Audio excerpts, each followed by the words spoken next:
Yeah, I mean, I want to take a little time on this because like this party question I think is really important, particularly in the U.S. Like we don't like a lot of Americans like we just don't grow up thinking about parties in like maybe like a more Marxist way, right? Because like the party is just sort of like whatever letters next to your name is a loose affiliation. You know, you're not really like even a member of the Democratic Party isn't really a member of the Democratic Party per se. Yeah. But one thing that was I'm just curious what you think about this as, somebody looking from the outside in, like one thing that was always sort of, I talk about this a lot on the shows, like Bernie, like had the slogan, like not me, us, right? But he really developed that in a certain way, saying like, if I come into power, like I'm going to need like a movement behind me because like I'm going to have to come against the state. And I think it really fell on deaf ears because a lot of people were like, oh, that means he's thinking about like me, he cares about us as voters, Right. And it's also like, but also I don't. Yeah. Yeah. You're the 12th man. Yeah, and it plays, and when it's sports, you're like, yeah, that I'm definitely playing a part in it because you're going, no, come on, like, ushering the ball into the net or whatever. But the thing is, with Bernie with too, politics, it just becomes too absurd. No, but I mean, like, I'm setting you up. I just want to say, like, the thing with Bernie too is, like, I don't want to let him off the hook too much because, like, yeah, he made that rhetorical point every once in a while, but like structurally, the closest thing he did was create Our Revolution, which I don't even know if you're familiar with it, but like it was effectively like a political action committee. It wasn't an organization in any kind of real socialist or like Marxist, right? So like now Bernie's not running for president anymore, and the entirety of that movement is like lost because like their head's been chopped off effectively.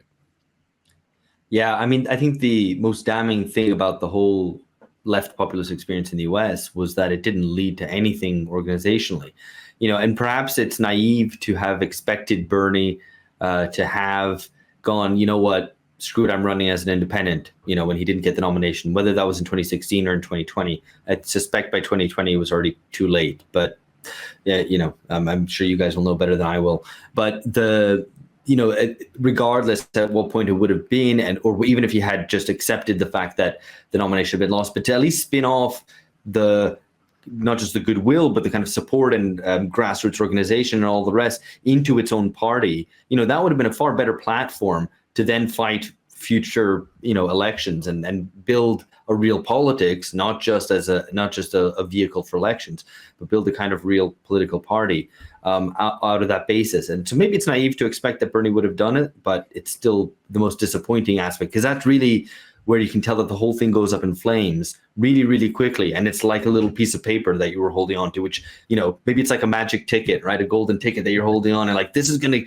get us a presidency and then the country's going to change and everything's going to be better, blah, blah, blah, blah, blah. And then suddenly it blows up and it's like, oh, I have nothing, and I think that's probably, the cause of a lot of the demoralization you see, I think, in the US, from what we were talking about just before I came on. And, I hear about kind of what's going on in Britain, which I've, more connections to as well. So, that's the thing, how quickly the whole thing blows up. And I think that tells you a lot also about populism in the 21st century, which is like this, it's a head without a body or a body without organs. It's like various different kind of metaphors have been used for like, or a locomotive without a train or whatever, right? Like there's just something very, really missing kind of at the heart of the thing.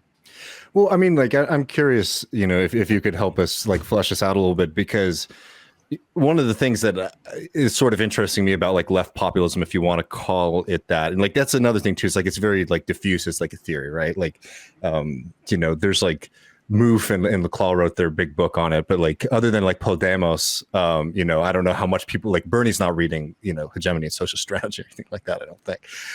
But like there was something really interesting about that moment, or tragic in a lot of ways too, right? Is that like it's not like you can talk a lot about the Bernie campaign, you could talk about the Corbyn movement, but the fact is, it's like this is across like North America, this is across like Europe.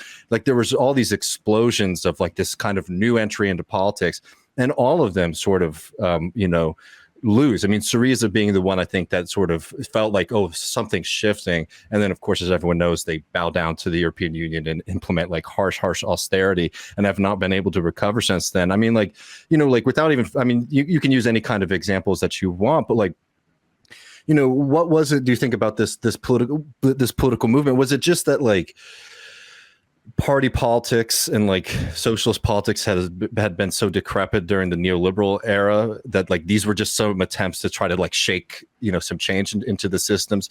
Is it like, oh, that was a fair shot, you know, but just structurally it could never have worked? Or do you think that there were just fundamental strategic failures that led to all of these things not sort of panning out in the way that it was promised?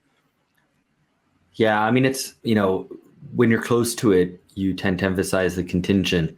And the further away you get, the more you kind of tend to emphasize the structural, right? And I mean, it's, you know, it's somewhere in between. I think, you know, with Syriza, that is just, you know, you have to hold them to account for their massive fuck up, right? I mean, they sold out the Greek people. They had it handed. They had the not that the situation was easy, but the direction was handed to them on a plate because of the 61%, you know, people who rejected the memorandum there, and where it's like, well, that's just pointing in the right direction. Just do that. And this is a point where leadership becomes important, right? Where you're able to say, okay, so we're going to reject the memorandum. This might make things very difficult. It might be a very rocky road, but there's a future if we do X, Y, and Z, right? That's the nature of political leadership. And they, you know, they kind of ran away from it. And so like there, you know, you would emphasize the kind of the kind of contingent aspect of kind of personalities and their failure to really have the gumption to broach any rupture. But, you know, then you start looking, it kind of looks the same in other places. So you go to the UK and you think, okay, what was the problem with Corbyn? Well, you know, it's not guaranteed that if he had supported Brexit and been full-throated in defense of seeing through the referendum, that he would have won, that the Labour Party would have won a majority in 2019. That's not guaranteed, but it would have made the project, it might have ripped the Labour Party apart, right? That's also a possibility. But actually, that wouldn't be the worst thing in the world. All right. Because I think a lot of people in the Labour Party did not realize, a lot of Corbynistas did not realize that the people they were facing up against within the party were not people with a slight difference of opinion who could be won over. They were the class enemy, or should have been, and they didn't recognize that. So, you know, that's a party which probably should be ripped apart. And again, unwillingness to broach rupture with the EU, even though, again, the referendum had been done. It's like, you know, they're democratic, right? They're Democrats, you know, not U.S. Democrats. They're democratic people. They believe in democracy. They voted. There was a referendum. It voted one way. See it through. It's, you know, like, it's not that hard. It's the people are already pointing you in the right direction. You just need to kind of see that through and exercise a bit of political leadership. And then again, they don't really do it. And then what happens in the U.S.? Again, I already mentioned that even post 2016 and even post 2020, there was no attempt to channel all the energy and all the kind of stuff that had been built up in terms of actual infrastructure, to the extent that there was a kind of social infrastructure around the Bernie campaign, into a new party. So again, I think like maybe you start looking at it and going, okay, but maybe there is a thread of consistency in all these kind of failures. And it's an unwillingness to broach rupture with institutions, whether it's the EU or existing parties. And it's a bit like, well, that, you know, if you want an omelet without breaking eggs, that's not a good start for your socialist breakfast. Well, I'm curious what you think about this, because there's a point that Leo Panitch made a lot on Syriza. I don't know if you're familiar with it, but it was that, you know, like the argument is obvious, I think, to most socialists, like maybe not so much today, because there's this weird like EU fetishism, I think, with a lot of US socialists, I think, have no conception of like good old left Euroscepticism stuff. But Leo Panitch would make this argument that, like, yes, 100%, it's the wrong decision to sell out the people when they say not to accept this deal. But to really be able to do that, you would have had to been prepared to take on the EU, like maybe leave the EU. And what does that mean? I mean, that means, you know, economic disaster. Did Syriza have the embeddedness with the people, with the institutions within Syriza to be able to, for example, like make it through a rupture like that? And, you know, he basically says like, no, that work wasn't done before. Like the connection to the people is really limited. And in this Syrizan context, obviously, it's that so much of the party, you then had to fill seats. So many of the activists and the locals, like they go into government basically, and there's no more connection. But I'm curious if you think that like that lack of development, you know, and you could say the same thing about Bernie, Corbyn to a certain extent as well, like that ability to be prepared, like to rupture. I think that there's 100% it's correct that there was a fear of rupture Bernie, very clear. Corbyn too. Syriza, absolutely. But this other question of like structurally, like there was, this lack of development really to be able to do that confrontation that was probably necessary to prevent these things from sort of falling on their face. Right. I mean, I get that line of argument. I'm familiar with the argument that Leo Panitch used to make. I just think that there's a kind of fundamental political difficulty there in seeing the fact that sometimes the opportunity just lands in your lap, right? And you can't choose those conditions. I mean, it's cliched, but you would say that like 1917 in Russia was not the best place to try out a social revolution, right? A political revolution, perhaps possibly to try to implement some democracy, but that was unstable. That didn't work, and they had so like that revolution had to be seen through at that moment in the hope that it would unlock the whole European context. And the Greece case might have been one as well. So there's people who argue that if Greece would have been destroyed, right, had they reject the memoranda and then the troika been basically gone, okay, well, see you later, right?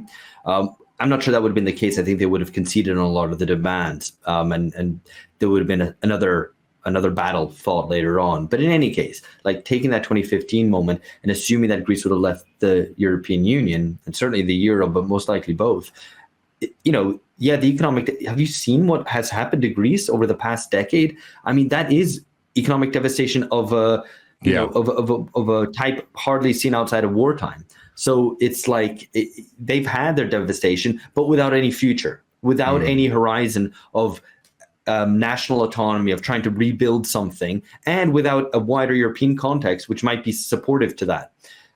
Don't know if leaving the EU would have gone horribly wrong, quite possibly, but it might have also stimulated other movements for the breakup of the European Union, for countries to try to seize control of their own future and not be hostage to kind of the neoliberal EU in perpetuity. So it's not like it's ridiculous to try to depict a kind of rosy picture where like, oh, if you would have followed my option, everything would have been great. No, these are not like ideal options, but rarely, I guess, in history do you get kind of nice rosy options. You only get it like only in retrospect, looking back, because things along the way kind of worked out better for the majority of people. But at the moment, you have to recognize they're not the choices that you would choose. Yeah, no, I mean, I think that's a fair point. And so in a second, I want to talk a little bit about, your reaction to some of the new figures of power, Starmer leading the Labour Party bot in the US. But before we get there, if you don't mind indulging me a little bit, I think a lot of the American audience, and a lot of my UK comrades too, like, I don't think people realize how significant of a disaster that like Brexit was, in particular, like the Labour Party's kind of incoherent position on Brexit, the willingness to sort of choose a certain demographic of voters over like maybe a more traditional like Labour voter when it comes to Brexit. I mean, like this could be a whole episode, so I don't want to put you on the spot, but like, if you could just sort of help people who just don't because a lot of Americans, they just think Brexit is like Trumpism, right? Brexit is just like the desire of the far right. And they didn't understand why this was even like a debate for maybe the left to be happening. But if you could just give people like a general sense of like why that was such a disastrous moment for the Labour Party to sort of turn their backs on Labour people who might have supported, Brexit, for example. Yeah. I mean, so the idea that the Brexit was just a bunch of racists being hostile to immigration is nonsense. Were there elements amongst the Brexit voting base who hold kind of those views or whatever? Sure. Yeah. But, the issue is that what it was motivated by was a lack of a sense of control, and the kind of genius of the pro-Brexit sides and particularly the Tories in creating that slogan, taking control, take back control, is that it really speaks to something quite intuitive, which is a loss of sense of control, a sense of alienation, a sense of lack of being unable to change the direction of politics in any way. And I think that's, kind of shared kind of quite broadly amongst people on all sides of the political spectrum. I mean, amongst the masses more generally, right? That lack of sense of control. And the idea that Brexit in and of itself, once you leave the EU, that things will then be rosy is wrong. And that's why kind of my colleagues in the UK who've been kind of militating on this front have always kind of tried to push forward the argument that you need to have Brexit as a process of democratizing the country. But it's a necessary first step. It's not sufficient, but it's necessary.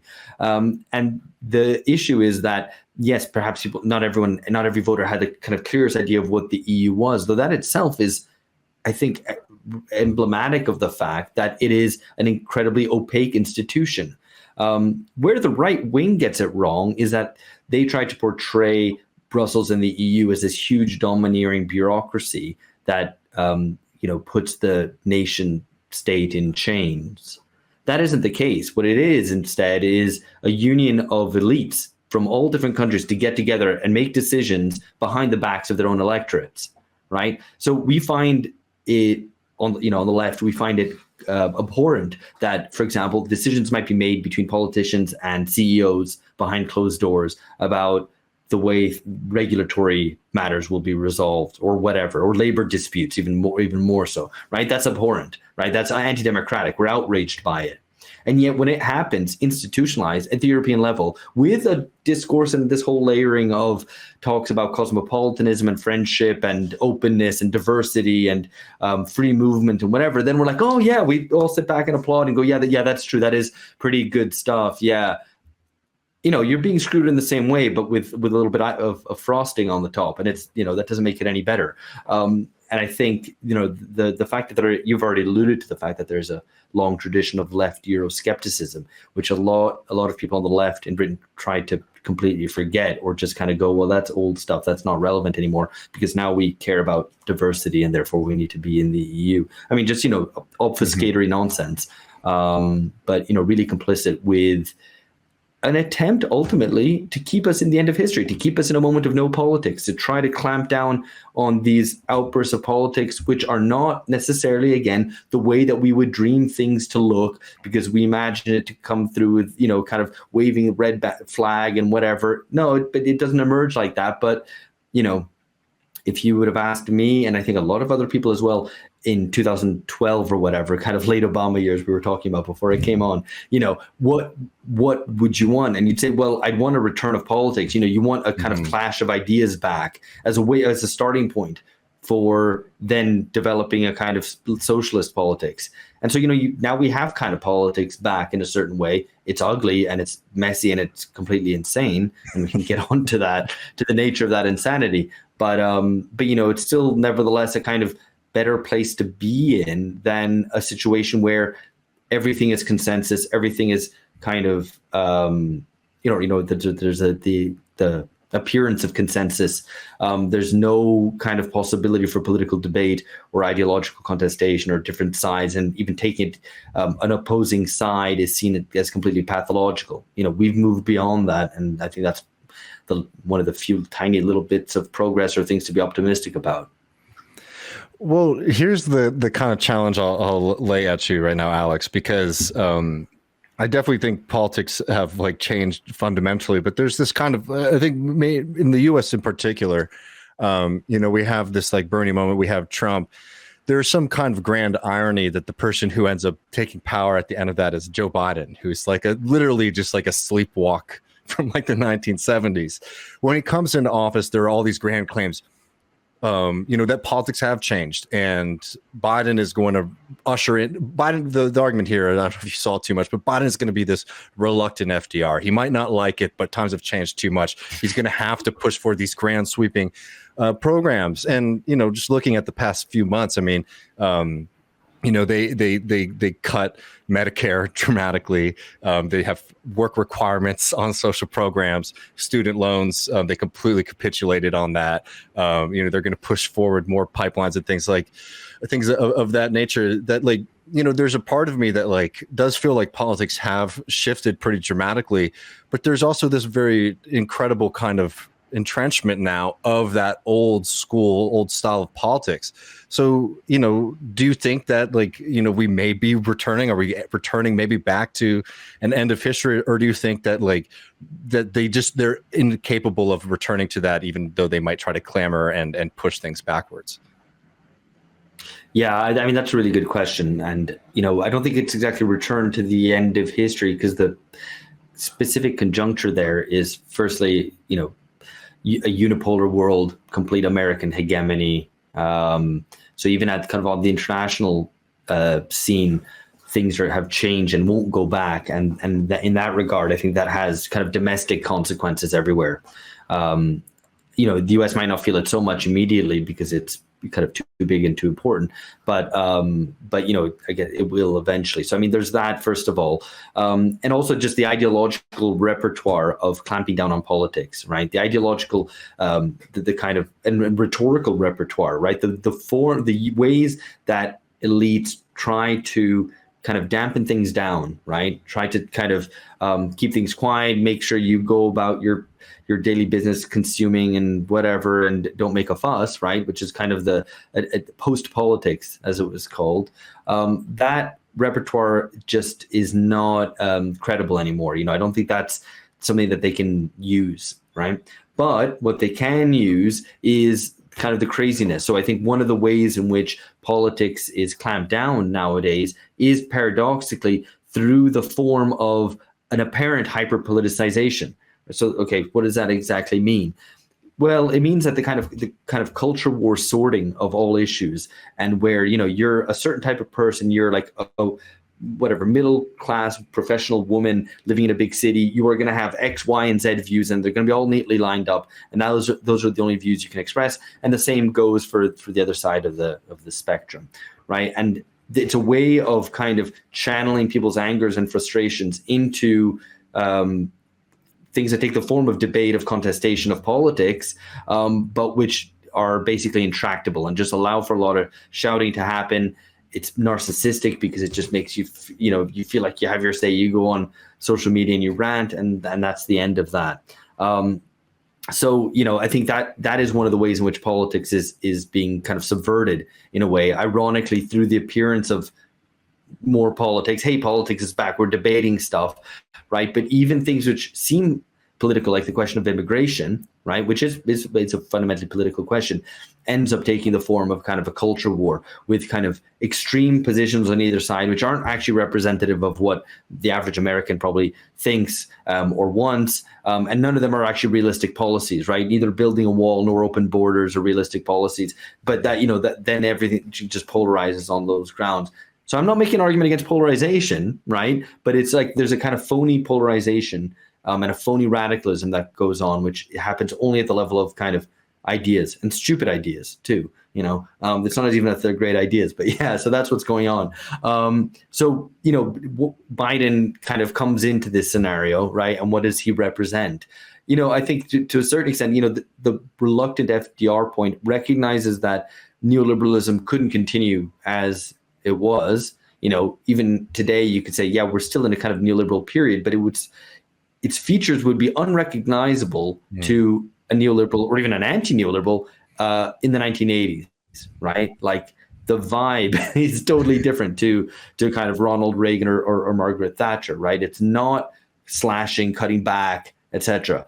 It's not even the kind of rollout period of neoliberalism as it was known of the 2000s, where you start creating kind of pseudo markets everywhere. It's kind of this weird zombie neoliberal thing that's going on, where there's a recognition that there needs to be some sort of industrial policy, if anything, if only just because of not to sustain profits, because so much comes from kind of financial activities that's kind of fine, but more in terms of just the decrepit kind of state of infrastructure, of public services and whatever, and for geopolitical competition reasons, right? And so the world is pushing, the kind of political leaders in the West in a certain direction, but that isn't enough, right? There needs to be some subjective push towards a real break with neoliberalism. So in the end, you get Biden kind of doing something which is like, okay, we're going to make sure we're going to,